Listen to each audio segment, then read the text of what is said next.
تو سر پر کھڑے ہوئے لوگوں کو آپ صلی اللہ علیہ وسلم اور حضرت ابوبکر صدیق دیکھ رہے تھے. حضرت ابوبکر صدیق نے جب دیکھا کہ لوگوں کے ہاتھوں میں تلواریں ہیں اور وہ ہمارے سر پر ہیں, تو انہوں نے کہا اللہ کے رسول اگر یہ اپنے قدموں کی طرف دیکھ لیں گے تو ہمارا پتہ پا لیں گے. آپ نے یہ بات سنی, اعتماد کے ساتھ آپ نے فرمایا یا ابا بکر, اے ابو بکر, ما ظنک باثنین اللہ ثالثہما, اے ابو بکر تمہارا ان دو کے بارے میں کیا خیال ہے جن کے ساتھ تیسرا اللہ تعالی ہو. حافظ ابن کثیر نے اپنی سیرت کی کتاب میں سے والیوم 2 پیج 243 پر تحریر کیا ہے. نبی صلی اللہ علیہ وسلم کی زبان سے نکلنے والی بات اتنی عظیم ہے, پوری انسانی تاریخ میں اس کی کوئی دوسری مثال نہیں ملتی. اس وقت آپ انتہائی خطرناک حالات میں تھے, لیکن اللہ کی ذات پر اعتماد اس قدر بڑھ گیا تھا کوئی طوفان اس کو متزلزل نہیں کر سکتا تھا. یہی اعتماد, یہی توکل تھا جس کی وجہ سے اتنے پرخطر حالات میں آپ کی زبان سے اتنے پیارے کلمات نکلے, اے ابو بکر تمہارا ان دو کے بارے میں کیا خیال ہے جن کے ساتھ تیسرا اللہ ہے. اب سوچیں یہ جتنا اس چھت کا فاصلہ ہے نا, شاید اس سے بھی قریب, یہاں قدم ہے, یہاں نیچے رسول اللہ اور حضرت ابو بکر بیٹھے ہیں, اور نیچے جھانک کے دیکھیں تو اندر کا منظر صاف دکھائی دیتا, لیکن دل سکون میں ہے. کہ آپ کا دل چاہتا ہے کہ تنگی ہو, آسانی ہو, بہت بڑی مصیبت ہو, یا زندگی میں زلزلہ سا لے آنے والے حالات ہوں, ہم پرسکون رہیں؟ کیا آپ کا جی چاہتا ہے کہ آپ سکون میں رہیں؟ سکون بہت بڑی دولت ہے. یہ سکون اپنی ذات پر اعتماد سے نہیں آتا, اور حقیقت یہ ہے کہ توکل کے راستے کی رکاوٹ اپنی ذات کی طرف دیکھنا ہے. بس سادہ سی بات ہے. جب کبھی کوئی کام کرنے لگے, جب کوئی صورتحال پیش آئے, مصیبت میں گھرے ہوئے ہوں, جب کوئی نقصان ہو جائے, جب کسی مشکل میں پھنس جائیں, تکلیف دہ حالات میں گھر جائیں, اس وقت جب انسان اپنی طرف دیکھتا ہے گھبرا اٹھتا ہے.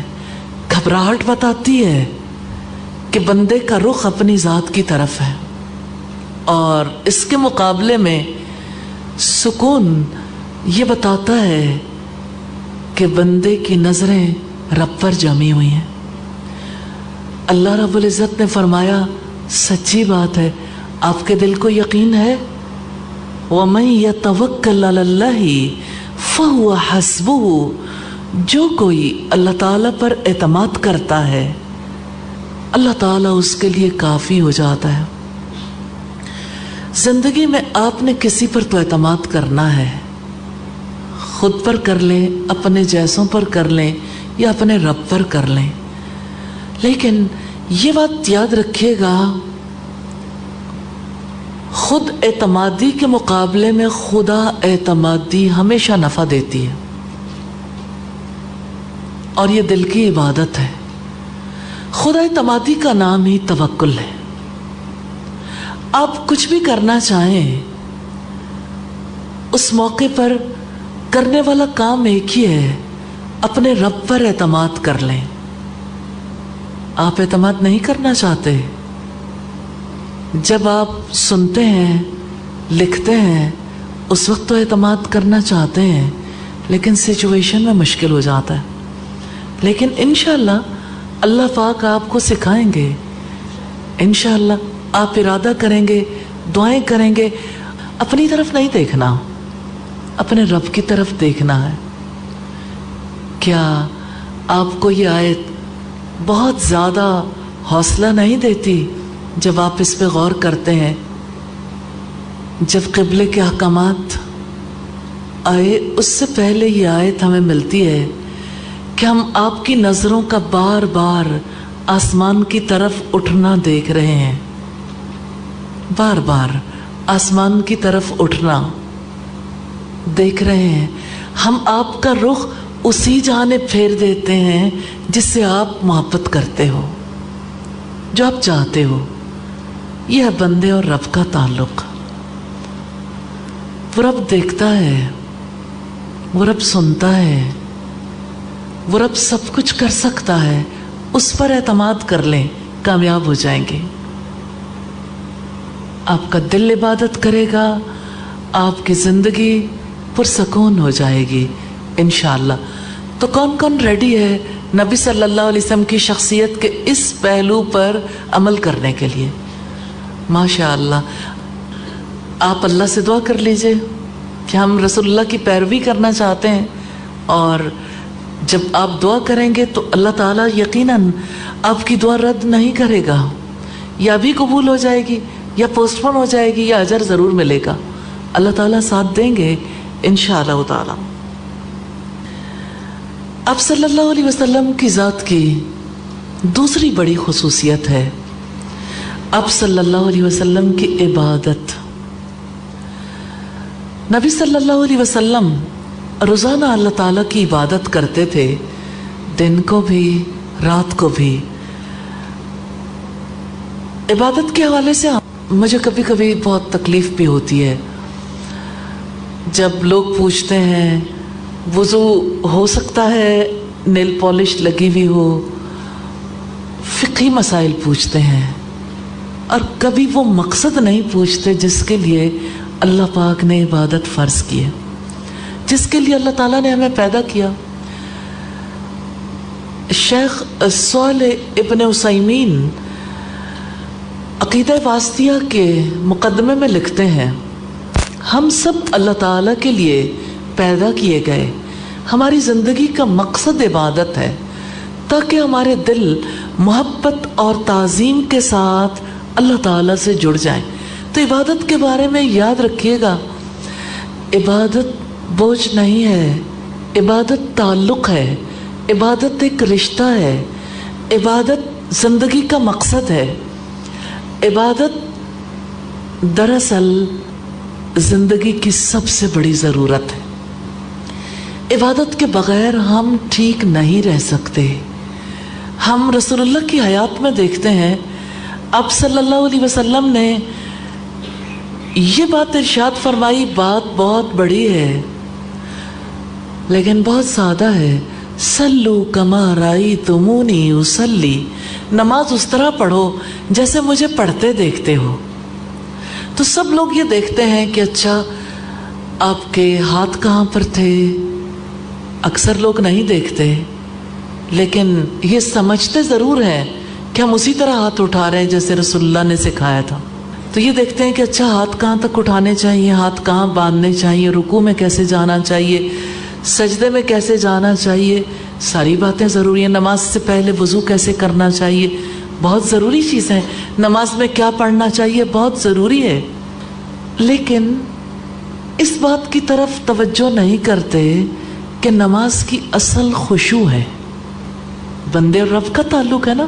خشوع کا مطلب ہے دل کا اللہ تعالیٰ کے خوف سے دب جانا، اور اگر دل کی یہ کیفیت نہیں ہوئی تو اس کا مطلب ہے محنت کرنے کی ضرورت ہے۔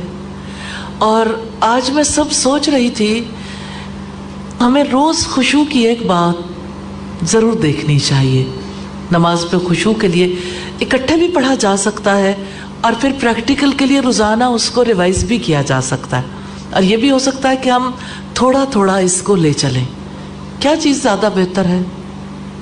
پورا کانسیپٹ پہلے کلیئر کر لیں خشوع کا، یا آپ کہتے ہیں کہ تھوڑا تھوڑا جزوی طور پر جز سے کل کی طرف جائیں، یا کل سے جز کی طرف آئیں؟ جی بتائیے، ہینڈ ریز کریں نا، کون بتانا چاہے گا؟ اچھا جی، کوئی بتانا چاہے گا؟ آپ لوگ کیوں نہیں بتانا چاہتے بھائی؟ ہینڈ ریز کرتے کرتے آپ نے ہینڈ نیچے کر لیا۔ جی آپ بتائیے۔ آپ کہتے ہیں جز سے کل کی طرف جانا چاہیے، ریزن کیا ہے؟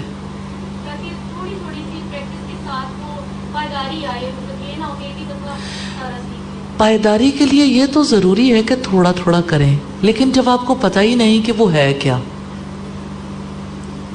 دیکھیں، آپ پاکستان کا پورا نقشہ پہلے اس کی باؤنڈری لائن ڈرا کر لیتے ہیں. اب اس کا کون سا شہر کہاں ہے وہ تو بعد میں آپ رکھتے رہیں گے نا. لیکن یہ کہ اگر آپ کو یہ پتہ ہی نہ ہو کہ پاکستان کی کیا جغرافیکل پوزیشن ہے اور اس کا کتنا ایریا ہے، تو آپ باقی چیزوں کے بارے میں جان بھی لیں تو آپ کو کبھی واضح نہیں ہوگا کہ پاکستان کیسا ملک ہے، دنیا کے ملکوں میں اس کا کیا مقام ہے، یا جغرافیکلی آپ اس کے بارے میں کچھ بھی بتانے کی پوزیشن میں نہیں ہوں گے. آپ میں سے کوئی اور بتانا چاہے، آپ اپنی رائے ضرور دیں. رائے پوچھ رہی ہوں جی. کل سے جز کی طرف آنا چاہیے تاکہ آپ کا مائنڈ پریپیئرڈ تو ہو، چیز کو قبول کرنے کے لیے تیار تو ہو. تو ہم انشاءاللہ تعالی کوشش کریں گے کہ اللہ تعالیٰ اگر ہمیں موقع دے کل کے دن پہ ہم اسے دیکھ لیں، اور ہو سکتا ہے کل کے دن پہ ہم کمپلیٹ نہ کر سکیں، لیکن ہم کوشش ضرور کریں گے انشاءاللہ. آپ لوگوں میں سے کن لوگوں کا جی چاہتا ہے کہ ہم اپنی نمازوں میں خشوع کے لیے ایفرٹ کر سکیں؟ کوئی ایسا فرد نہیں ہے جو یہ نہ چاہتا ہو. تو پھر ہم اسی چیز کو بانٹ لیں گے، روزانہ ایک چیز، چونکہ آپ نے پڑھی بھی ہوگی. پھر پریکٹیکل کے لیے تو صرف اسے اس کی یاد دہانی اور پریکٹیکل ویز ہے نا، پھر آپ کے لیے آسانی ہو جائے گی انشاءاللہ تعالی. تو ریڈی رہیں انشاءاللہ تعالی اپنی نماز کی بہتری کے لیے انشاءاللہ. تو ہم دیکھتے ہیں کہ نبی صلی اللہ علیہ وسلم کے دل کی جو کیفیت ہوتی تھی عبادت میں، حضرت علی کی روایت سے ہمیں پتہ چلتا ہے کہ جب آپ نماز کے لیے کھڑے ہوتے تھے تو اس میں ذکر اور دعا کے کون کون سے الفاظ آپ کی زبان پر جاری ہو جاتے تھے. وہ بتاتے ہیں کہ جب آپ رکوع کے لیے جھکتے تھے تو آپ کی زبان پر یہ الفاظ ہوتے تھے، اللہم لک رکعت، اے اللہ میں تیرے آگے جھک گیا. کوئی دل کی کیفیت بدلتی ہے؟ اللہم. آپ جب رکوع میں جا کے یہ الفاظ کہیں گے نا تو آپ کی آنکھوں سے آنسو جاری ہو جائیں گے، اتنا فرق آتا ہے. اللہم لک رکعت وبک آمنت، میں تجھ پر ایمان لایا. خشع لک سمعی وبصری ومخی وعظمی وعصبی، میں تجھ پر ایمان لایا، تیرے آگے جھک گئے میرے کان، میری آنکھیں، میرا دماغ، میری ہڈیاں اور میرے اعصاب. جب انسان زبان سے کہتا ہے اس کے اثرات اس کے دل پر بھی مرتب ہوتے ہیں اور اس کا مائنڈ فوکسڈ بھی ہوتا کہ ہاں واقعی میں اللہ کے لیے جھک گیا. تو کتنا زیادہ ضروری ہے رسول اللہ صلی اللہ علیہ وسلم جیسی نماز سیکھنا، کہ آپ کی نماز میں اتنا خشوع کیسے آتا تھا. اسی طرح حضرت علی بتاتے ہیں کہ جب نبی صلی اللہ علیہ وسلم سجدہ کے وقت زمین پر اپنا سر رکھتے تھے تو آپ کی زبان پر یہ الفاظ جاری ہو جاتے تھے، اللہم لک سجدت، یا اللہ میں نے تیرے لیے سجدہ کیا. وبک آمنت، اور میں نے اپنا آپ تیرے حوالے کیا، میں تجھ پر ایمان لے آیا. وَلَكَ أَسْلَمْتُ، اور میں نے اپنا آپ تیرے حوالے کر دیا. سجد وجہی للذی خلقہ وشق سمعہ وبصرہ تبارک اللہ احسن الخالقین. میرا چہرہ اس کے آگے جھک گیا، میں نے تیرے لیے سجدہ کیا نا، میرا چہرہ اس کے آگے جھک گیا جس نے اس کو پیدا کیا، اس کی صورت گری کی، اس کے کان اور اس کی آنکھیں بنائی. بابرکت ہے اللہ تعالیٰ، سب سے بہتر تخلیق کرنے والا. صحیح مسلم کی روایت ہے اور مشکات المصابیح میں والیوم 1 پیج 257 پر ہے. نبی صلی اللہ علیہ وسلم کی تسبیحات ہمیں ان کی اندرونی کیفیت کو بتاتی ہیں، کیونکہ تسبیحات ہی سے انسان کا ذہن اللہ تعالیٰ کی طرف رجوع کرنے کے قابل ہو جاتا ہے، اس کا دل رغبت رکھتا ہے، لیکن تب جب تسبیحات کا ترجمہ بھی آتا ہو۔ تو اس روایت سے پتہ چلتا ہے کہ جب نبی صلی اللہ علیہ وسلم اللہ تعالیٰ کی عبادت کرتے تھے تو اس وقت آپ کے جذبات کیا ہوتے تھے؟ اس وقت آپ صلی اللہ علیہ وسلم اللہ تعالیٰ کی عظمت اور اس کی ہیبت کے احساس میں کیسے ڈوبے ہوئے ہوتے تھے؟ آپ اگر اپنی زندگی پر غور کریں گے نا تو آپ سارا وقت دیکھیں گے صرف اپنے آپ کو سوچتے ہیں، کسی نے مجھے کیا کہا، کیوں کہا، میں اس وقت تھک رہی ہوں، مجھے بھوک لگی ہے، پیاس لگی ہے، میں نے کیا سنا، میں نے کہاں جانا ہے، میں نے کیا کرنا ہے۔ ضرورت بھی ہیں کچھ چیزیں ہماری، لیکن رسول اللہ کا طریقہ کیا تھا؟ آپ صلی اللہ علیہ وسلم ہر کام کو، ہر بات کو اللہ تعالیٰ کے ریفرنس سے کرتے تھے۔ پوائنٹ آف ریفرنس ہمیشہ اللہ تعالیٰ کی ذات رہتی تھی۔ بس آپ سمجھ لیں زندگی میں میری بات نے بھی رب کا طواف کرنا ہے، میری سوچ نے بھی اس کا طواف کرنا ہے، اور میرے عمل نے بھی اس کا طواف کرنا ہے۔ کرنے والا کام یہ ہے۔ تو آپ صلی اللہ علیہ وسلم کے جذبات کو دیکھیے، عبادت کے جذبات جس پر آپ نے محنت کرنی ہے وہ کیا ہے؟ عبادت کے جذبات۔ کریں گے کوشش انشاءاللہ۔ اللہ تعالیٰ کی برتری رسول اللہ کے قلب پر ایسے چھائی رہتی تھی، اس کے مقابلے میں اپنے عجز کا اتنا گہرا احساس ہوتا تھا۔ اللہ کی بڑائی اور اپنی عاجزی، بے بسی، دونوں مل کر آپ کے سینے میں طوفان کی شکل اختیار کر لیتی تھی، اور اللہ کی عبادت اللہ کے آگے حاضری کے ہم مانی بن جاتی تھی۔ نبی صلی اللہ علیہ وسلم کی عبادت جو ہے اس قدر خشوع والی عبادت تھی، ایک زندہ عمل تھی، رسمی عمل نہیں تھی۔ عبادت زندہ عمل ہونی چاہیے یا رسمی عمل؟ You have to decide it۔ عبادت کے حوالے سے اصولی بات کیا ہے؟ عبادت زندہ عمل ہونی چاہیے یا رسمی عمل؟ عام طور پر عبادت کیسی ہوتی ہے؟ رسمی عمل ہوتی ہے نا۔ اب اسے زندہ عمل بنانا ہے انشاءاللہ۔ تو آپ صلی اللہ علیہ وسلم کی عبادت کی پیروی کریں گے تو انشاءاللہ رسمی عمل دل کا عمل بن جائے گا اور زندہ عمل بن جائے گا انشاءاللہ۔ دو چیزیں ہم نے دیکھی ہیں۔ ایک تو ہم نے دیکھا اللہ کے رسول صلی اللہ علیہ وسلم کا سیلینٹ فیچر، اللہ تعالیٰ کی ذات پر اعتماد۔ جانتے ہیں یہ اعتماد کیسے ہوتا ہے؟ اللہ تعالیٰ کی ذات، اس کی صفات کے بارے میں علم سے، تفکر سے اور دل کے پورے یقین کے ساتھ۔ یہ یقین کا رنگ ہے جو توکل کی صورت میں نظر آتا ہے۔ آپ اپنی زندگی پر اللہ کا رنگ دیکھنا چاہتے ہیں تو اپنے اعتماد میں دیکھیے، آپ اعتماد کس پر کرتے ہیں، توکل کس پر کرتے ہیں۔ اور دوسری بات ہے جو آپ صلی اللہ علیہ وسلم کی زندگی میں ہمیں نظر آتی ہے، عبادت کا رنگ۔ آپ کی عبادت زندہ عمل تھی، رسمی عمل نہیں تھی۔ تو ارادہ کریں، اللہ سے دعا کریں، اپنے ساتھ ساتھ دوسروں کے لیے بھی، سب کے لیے بھی دعا کریں کہ یا اللہ ہماری عبادت رسمی عمل نہ رہے، زندہ عمل بن جائے انشاءاللہ۔ تو آپ لوگوں میں سے کتنے لوگ ریڈی ہیں؟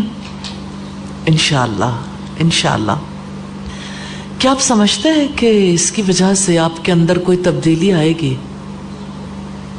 خدا اعتمادی اور زندہ عبادت کی وجہ سے۔ عبادت میں جب روح پھونکی جائے گی، کیا آپ کی زندگی میں کوئی چینج آئے گی؟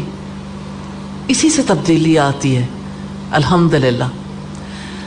تیسرا سیلینٹ فیچر،